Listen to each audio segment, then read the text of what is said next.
Good morning, Chris. Good morning, Mary. Welcome to the fourth episode of Dialogues About Death. Today we are talking about grief, and this is such an important topic.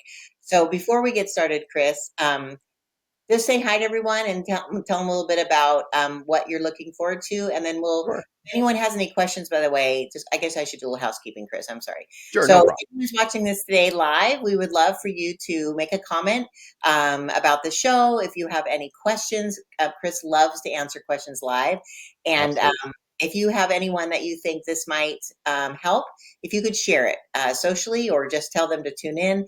But if you share it on your own feed, then it'll help them see it. So we appreciate you being on the show today. So Chris, again, tell us why this topic is so important to you.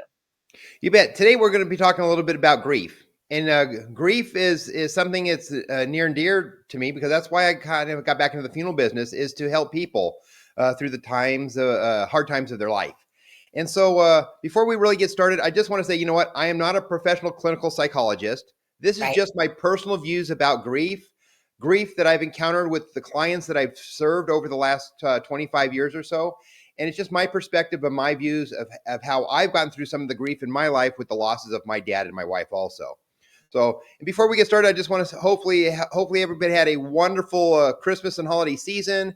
Hopefully, I want to just say Happy New Year's to everybody. And we're off to a great start. And I'm looking forward to serving and talking to many people and educating them about issues about death and funeral service and all the wonderful things this year.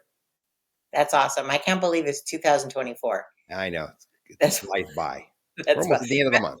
we're realizing. Like, remember when we used to freak out that it was going to turn into 2000? Remember the Yeah. whole we're Oh not going to yeah. be able to have bread, Y2K. and that's 24 years ago. That's a long Wow. time ago. Absolutely wild. Okay, well, there's three topics that we promoted that we're going to be talking about today. So I Great. just kind of wanted to go over what those are, so people can kind of think about. Oh, I would love to ask more questions about that. So Yeah. we asked about how does one comfort a friend who just lost a loved one? Sure. How is the best way to grieve the loss of a close loved one? And Mhm. how does grief change the way you see the world? So, Chris, I'm going to let you answer the first one because I know there's lots of different, and we also are going to talk about the 5 stages of grief: Sure. denial, anger, bargaining, depression, and acceptance. So, tell me a little bit about your perspective about how is a way or some ideas there. I don't think there's a best way, but how would one comfort a friend who just lost a loved one? Yeah. I think the one of the most important things is to when you're being present is just to be there, just to show support is such a vital thing. So many people kind of alienate themselves during grief. You know, everybody deals with grief a lot differently. And so you need to pick up those kind of vibes of a person. You know, that sometimes people don't want to talk about it, and talking about it is an important thing. It helps you get it out, some of the emotions and stuff. So I would say being present is one of the most important things to a close friend. You know, if they've lost a parent, if they've lost a spouse or a child, it's just important to be there. You don't have to say a lot. Let that person do the speaking. You just want to be present and give them that moral support. I love that. That is so important. I think time is our greatest. Your presence is your gift, Yes. and that really means a lot. Also, people have asked, like, is it okay to talk about the person who passed away? What would you say to that? Well, it is. It's definitely a healing thing. You know, it's a little bit more raw at the very beginning. When you're dealing with that loss, you know, you don't really want to talk about it. But as time goes on, it's definitely a lot easier. You know, I lost my wife. It'll be 7 years this February, and I'd have to say probably the first 6 months or even the first year, going through all the holidays and all the occasions of the birthdays, the anniversaries and stuff, that was really hard. But there were people and then friends that would always be reaching out. And I still have people reaching out, even, 6.5, 7 years later, are reaching out to me just saying, hey, we're here for you. We're thinking about you today. But now today, I'm okay talking about it. I've had time to process the loss of my wife and my dad. And it just makes it actually, I get to share my story and the way I was able to get through it. And hopefully, how I've gotten through it is a way that maybe other people can get through it. Not to say it could be the same because every death is different. Every relationship you have with the person you lose is different. And that'll depend on the level of grief that you have, is with really the relationship you had with that person. I love that because it's true. And as you mentioned, and by the way, we have a few people. Welcome, Sherilyn and Kathy, for coming onto the show. Thank you so Morning. much. Again, if you have any questions, please put them in the comments, and we'll definitely answer them today. But I think too, like I think people, when you something else that in our research about grief, right? Creating rituals to remember your loved one can provide comfort. People have set up, I know a friend who lost a child, and she set up an angel tree in her home. Yeah. And she finds little ornaments that are angels, and she leaves it up all year long, and little pictures of her daughter. And it's such a beautiful remembrance that her daughter is still in her life, and she has gotten over that heavy grief Yes. that comes. But I think it's just a little thing that makes her smile as she passes. And again, that's for her. It's not Yep. for everyone. But I think when you give honor to the person's memory, like, oh my gosh, remember that time Yep. your wife said this? Like, I knew your wife, Rhonda, and she Yeah. was absolutely lovely. And I still have a remembrance of her Yeah. that I look at, and she was such a dear person. So I think that is so important. Well, let's move on to the next Sure. question. You bet. We talked about. So, how is the best way for you personally to? And I don't know if it matters about a close friend versus someone who maybe is just more of a work related friend, or someone who's more Sure. of an acquaintance. But is of all the different ways to grieve in your experience, what have Mhm. you seen as the best way to grieve the loss? For other people, I think is definitely the engagement. Like I mentioned earlier, a lot of people become recluse and they kind of shelter themselves because they don't want to talk about it. They want to avoid it because of the pain and the hurt. But I remember during my loss, I got right back out into the community. I got back out there. I still went to like the Rotary Club. I still was engaged in all my service club organizations, all the board of directors. So I kept doing a lot of things. I scaled back a little bit, but I was still engaged. I needed to get engaged because I knew connecting with people was going to be important. So I think one of those things is connecting and then getting other people's views. We've all encountered grief at one point, and it may not even been the loss of a loved one. We might have gone grief by a divorce, loss of a job. There are a lot of ways that people have grief, and so it's talking about those situations and finding out how other people deal with those too might be a way to help you get through those areas of loss. I love that. It's so true. Like my research is that grief is a journey that Yeah, takes time and patience. And when absolutely. you feel like you can talk about it with people, and as you said, I think that's brilliant. Ask how they went through it. Sometimes we take the Absolutely. focus off ourselves and ask other people. It shows not only that you care about them, but you Mhm. might not know that or realize that perspective. That's And it's right. so helpful to, and on that note, sometimes therapy is important. What would you say? Because sometimes if your grief is too heavy to bear, Yes. seeking help from a counselor or a therapist can be beneficial. What do you say about It that? can be, and I believe in that because sometimes people feel really kind of maybe awkward sharing it with a friend or family member, and maybe sharing it with a neutral person. It could be that person could be a stranger, but then if you go to therapy and in here, or even a therapy group, when you go to a group when other people can share their stories and their experiences, it's very healing. It really, you realize that you're not in it alone. There's other people out there that are grieving, and if you hear their stories, you can understand their pain because you're feeling that same type of pain. And again, through time, the pain lessens, and then you get a little bit more wisdom and feelings and maturity about that grief, that you can then share your story comfortably with other people. That's wonderful. And is it true that I know through Thomas Miller Mortuary, when people have their service there and go through the whole process, isn't that part of what you offer? Free grief counseling? We do. We have an aftercare program at our funeral home where we do have someone come out and talk to you a little bit, but we also have an online grief support too. So you can log in at your convenience from your home, from your laptop. You can go and there's like daily affirmations that you can get engaged with. And if you need some follow up with that, there's, I think, a link that you can go ahead and follow up with some additional, if you need some additional help. The churches are in our community. We are blessed with so many wonderful churches in the city of Corona Norco area that I would say reach out to your church, if and especially if you're a church going person. And if you're not a church going person, having faith is an important thing to have to get you through your grief.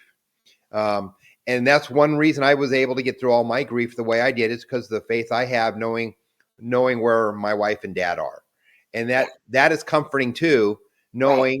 knowing that. And so having faith and just believing in where we go after from here is an important part of healing and getting through your grief. I love that. It's so true. I think there's a big difference. I've had a lot of death in my life, and seeing the difference of going through the funeral process with someone who has faith, and again, everyone has their own faith, um, is such a difference from people who don't, because there's a sense of hope Yep. that you again will see them someday. And without that faith, I think that hopelessness is, I think, is a very hard part of grief.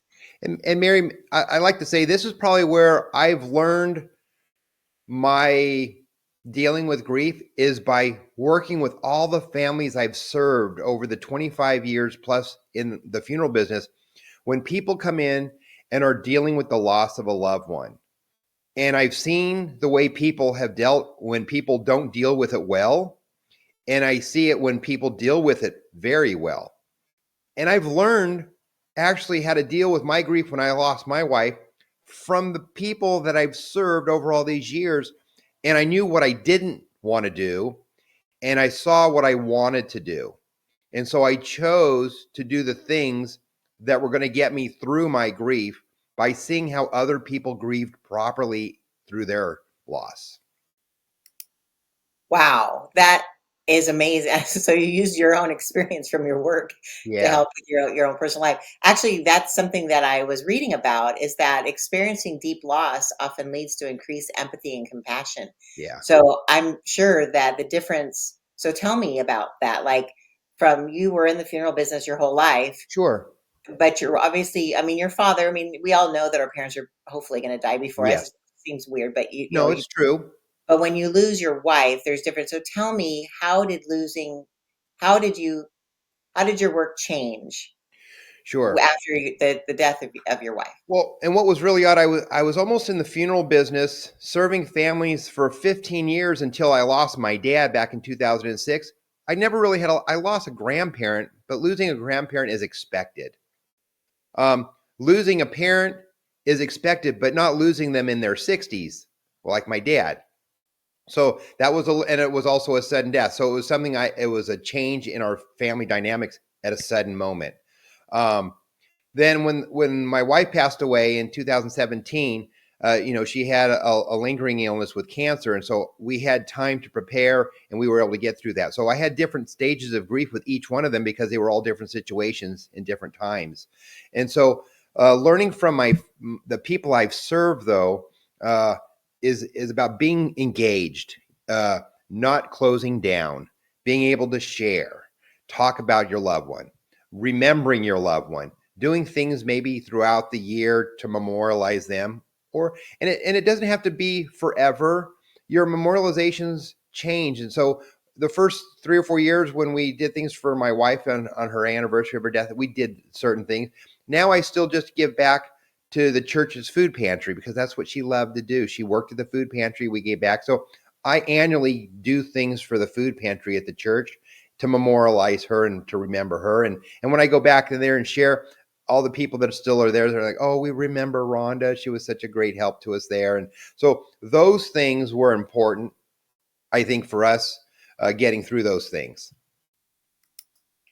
That's wonderful. I was talking about how it affected your work as a funeral director, Okay. being now knowing personally how the loss of your, even though it was a long illness and Yeah. that you did it. So how did that alter your work? So it changed because at first, since I didn't experience death, I didn't have that empathy or for people to really understand how they were feeling. But after I lost my wife, I had a better understanding how to deal and helping people once I went through it.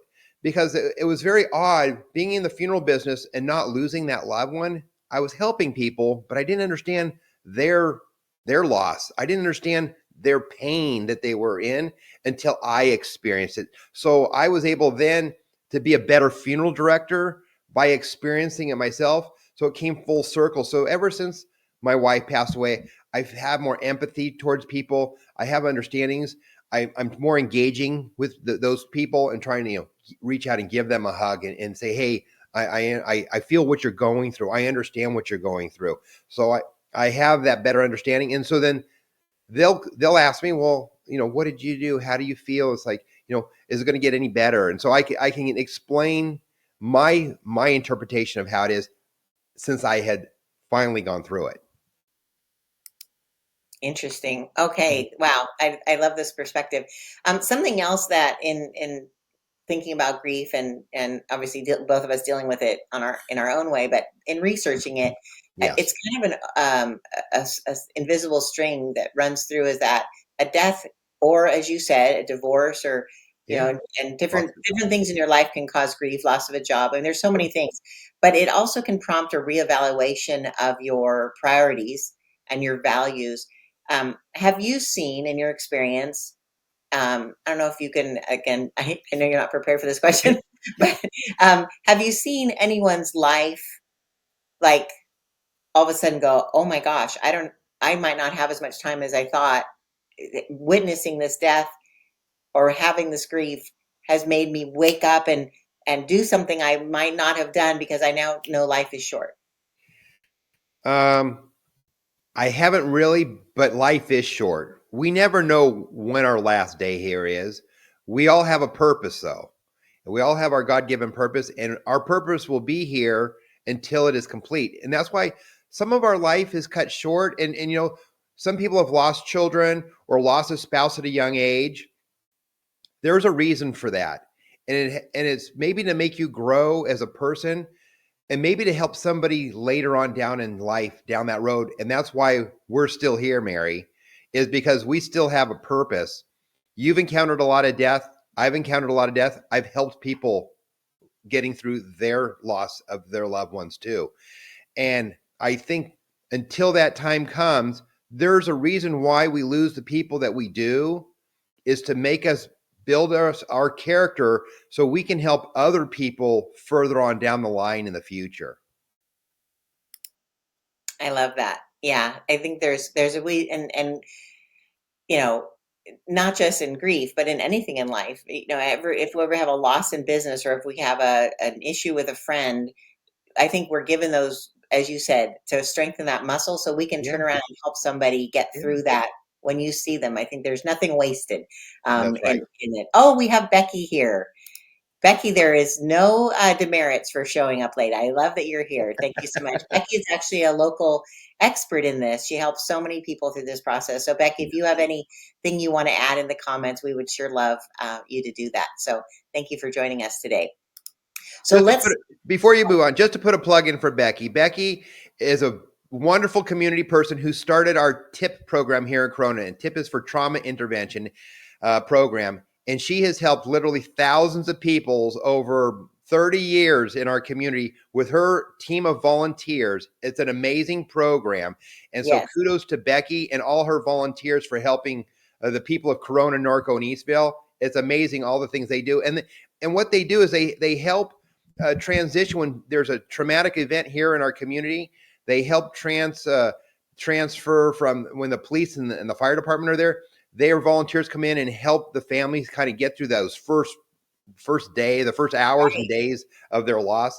They are such a vital team. They're true angels in our community. That is true. They definitely are. And I don't think I even, I've had friends who've been in the program, and I don't think people realize how important that is when there's a fire or there's a police activity, for someone, just at someone out of the community, expecting nothing, but just to Yep. be there to put their arm around you and Yep. comfort you, to be there for the children. Like there's like a fire, like they Yeah. bring them a blanket and like say, it's going to be okay. We're going to get through this. And just like, and then giving them resources. I could cry. It's so Yep. important. And I hope every community has a group like TIP. So Becky, if you're listening to this, I think you need to franchise this and bring it across the country, because I There think we it's go. Oh goodness, we do have people chiming in for this. Yes, Becky is amazing. Camille says Becky is a true angel. That's awesome. Oh, and and Keisha is joining us too. That's awesome. Thanks you guys Wonderful. for coming in. So again, Becky, I hope you feel the love. That's awesome. All right, so the next question I had was on the Yeah. 5 stages of grief, and people talk about like, oh, I'm stuck in the anger part or I'm stuck Yeah. in the depression. But the 5 are denial, anger, bargaining, depression, and acceptance. So can you tell us a little bit about the stages and how to get through them, or at least what you've experienced? Like I said, everybody deals with them differently, and the timelines of each of those stages can be different too. And as I mentioned earlier, it's about the relationship you have with the person that you've lost. Um, Sometimes you can get through those stages within several weeks to a couple months and be transitioned fairly simple. Sometimes it could take years. And if you're struggling getting through all those stages, that's when you need to reach out for some additional help and guidance. This journey can't be taken alone. You don't go through grief alone. You need family support, and if you have a small family or a family that is spread out across the country, then reach to your closest confidant, your closest friends.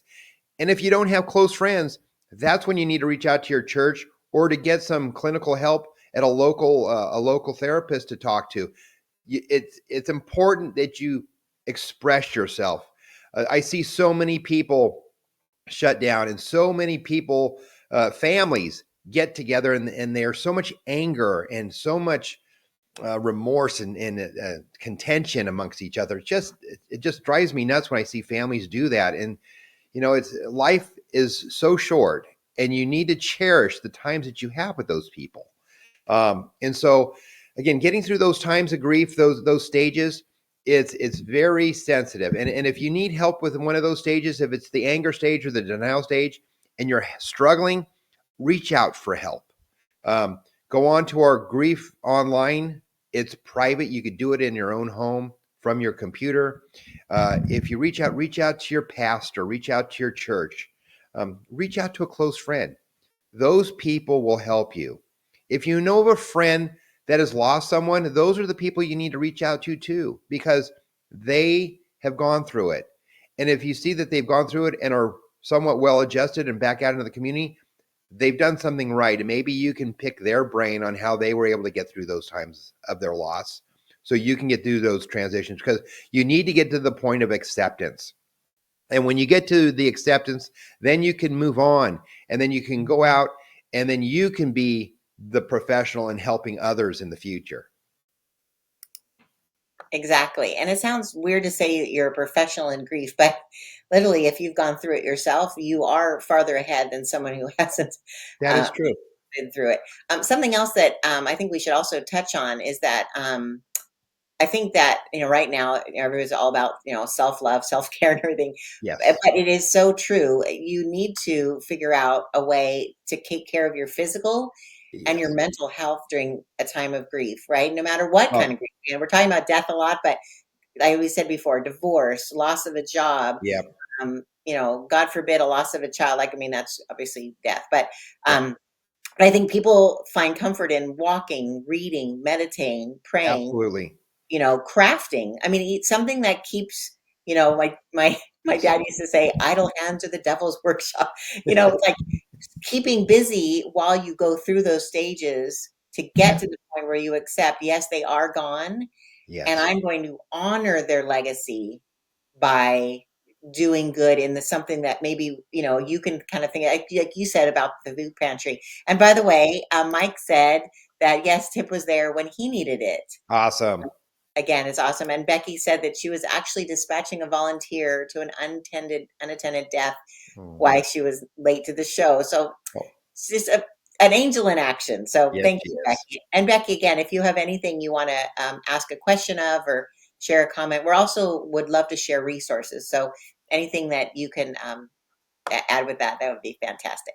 Great. Um, and again, something that the other questions that we talked about was how does grief change the way that you see the world? Well, I definitely see the world differently. Like you said, we're here for a certain time, and we don't know when our time is up. But we don't take our I don't take my time for grant, and I that's why I give back as much as I can of my time, treasures, and talents to my community and to my family, um, because that's what we're here for. And I don't want to leave anything undone. When life is taken short, it's a sad situation and it's hard. But and I've seen so many loss of young people in our community, tragedies. Um, and your wonder was like, boy, what would have their purpose been if they were still here today? But there was a reason why they were taken from us when they were. And so we need to move forward with that legacy for those people that we might have lost. But if not, cherish what you have, go out and make a difference. Go out and make a difference to someone personally, make a difference in your community, or go out and make a difference within the world.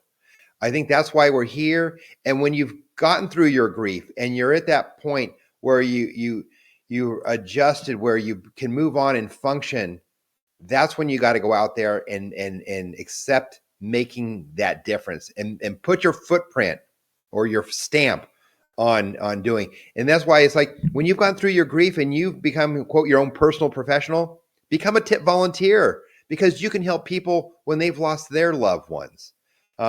Go out there and spread your wisdom and love to others, because love makes the world go around. And if we can be well adjusted and spread love, when people really are needing love is when they're hurting and when they're grieving. And that's all we can do as human beings is spread a good, positive, loving experience to those that are in a grief state at that time. I love that. Those are such great ideas. Um, yeah, I mean, like people have done amazing things Yeah. using their grief as a power source, so to speak, an inspiration. Writing Yes. a book about your loved one, even if it's just making a scrapbook for yourself. To leave. Let's say, like I know when my mother died, we put together a tribute video, and every year on her death, for the first few years, after a while Yeah. we did, we Yeah. would watch that video together and laugh about all of her. Mhm. We had little sound of her voice, like laughing, and it was just, oh, like she was here again, right? And we had Yep. picture books. And I just recently, my mother passed away in 2005, and I just recently found in an old box a scrapbook of her college years, Wow. letters from her friends, and like she had taped them all in so meticulously, and pictures. I found um, a restaurant menu, and prime rib, $1.25. Wow. I'm Those like, were the days. appetizers were like 20 cents. Like, I'm like, what? I should take a picture and post it. It was absolutely crazy. But it was like it brought back like, wow, she lived such an amazing life. And I think that's something too, is focusing on the beauty and the joy that the person brought you, and the memories and the laughter and the things that you shared in your life. And if there wasn't a lot of laughter, sometimes we'll have you know a hard relationship. Focusing on the lessons that you learn. Sometimes hard lessons Yeah. are lessons still, right? Absolutely. Exactly. Yeah. Oh, we have Becky actually had some ideas. She said that three key points to keep in mind: Yes. that everyone grieves differently. Yes. So true. And there's no right or wrong way to do it, right? So Nope. it's so when people say, "Well, you're not grieving," well, hello, Yeah. it's your story. Like you grieve the way you want. I love that, That's Becky. right. She also said, allowing yourself to feel what you're feeling. That's Yeah. wonderful. Yeah, Yeah. recognizing that it's okay. It's your feelings, and everything is validated. I love That's that. right. Yeah. And no, the last thing she said here. Oh, actually, this is Kathy. It's important to focus on the physical well-being when grieving. Um, I agree. yeah, you can't just become a recluse, like you said. No, you can't. And just another little side note to myself is when my wife was going through her illness and I was her caregiver, um, I was there for her night and day, doing anything and everything I can to give her the comfort that she needed through those 4.5 years. I forgot about me. For those 4.5 years, I never went to the doctor. I didn't like work out. I didn't eat right. I didn't do vitamins. I was letting myself go. And I realized after her passing and we lost Rhonda that I had to be here for my kids. I had to like start looking out for myself. I had a purpose now that I need to be here to hopefully be a grandpa someday. So it's like, hey, I'm going to start working out. I'm going to, start getting massage, taking care of myself, eating better, taking vitamins, because I want to be here as long as I can to be here for my family. Since my wife's not here for my kids, I've got to be here for my kids and hopefully my grandkids someday. I love that. They're when you are on a plane, right? And they're giving you instructions. Yep. If the plane is in distress, you put the mask on yourself first, then you give it to your children. Because if That's you can't breathe, how are you going to help your children? exactly. Yeah. So You gotta, that's a very good insight. Is that and so you many people forget about themselves, they when they're taking care of others and stuff. So Grant, you're getting through your grief, but you also got to take care of yourself and do your self-care and take care of, don't become a recluse. Don't be a shut-in. You've got to get out so you can make a difference and be there for the rest of your family. right? Because that's not what your loved one wants. They don't No, want you to die like within no. a day or two of them. Like, and some people think that I can't go on without this Yeah, person. And they think it's easier if I just die because then I could be with them in heaven yeah, faster.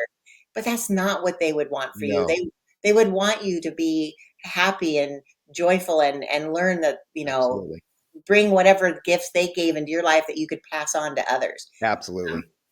I think that is so important. Becky Yeah, actually gave us the link to her group, tipcorona.org, if you want to learn perfect. more about possibly volunteering for that. Absolutely. I love that, or just learning about what they do, because I'm sure they if you're looking for ways to donate, I'm sure they would accept that as well. You bet. And Sharon actually has said this is very insightful, so I'm so glad, Sherilyn, that you're getting some Thank you. comfort from this.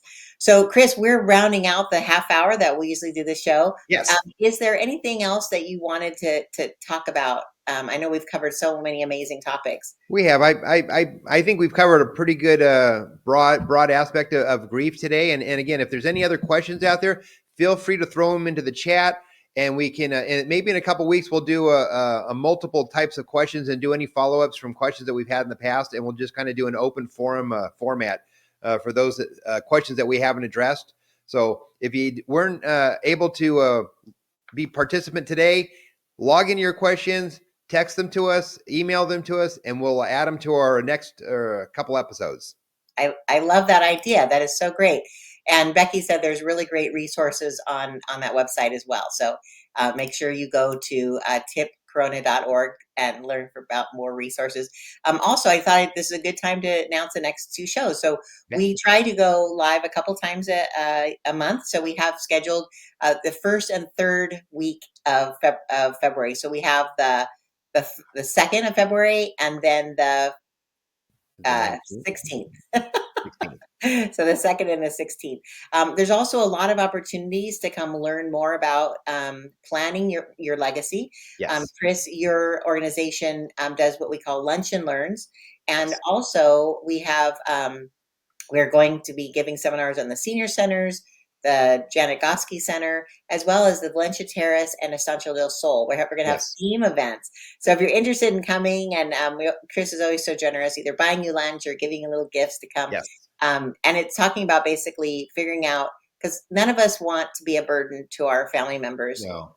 So just let's end with that. So what is the benefit of pre-planning your services? The two biggest benefits is relieving the burden off your family.